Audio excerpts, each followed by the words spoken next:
সরকারি অভিযোগ শুনানির সভায় মানুষের সমস্যা সমাধানের দায়িত্বে ছিলেন তিনি, কিন্তু অভিযোগ শোনার বদলে গোপনে মোবাইলে সিনেমা দেখতেই ব্যস্ত ছিলেন এক পুলিশ কর্মকর্তা। টুপি দিয়ে মোবাইল ঢেকে সিনেমা দেখার সেই ভিডিও ছড়িয়ে পড়তেই শুরু হয়েছে তুমুল আলোচনা।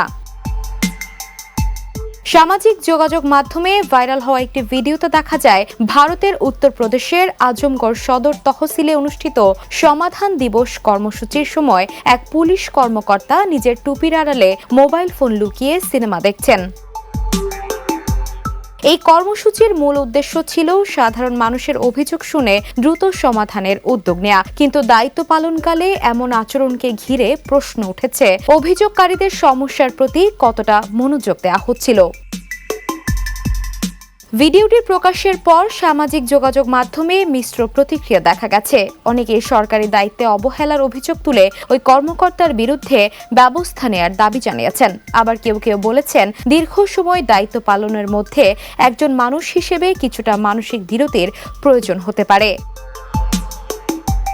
Desk report, the news.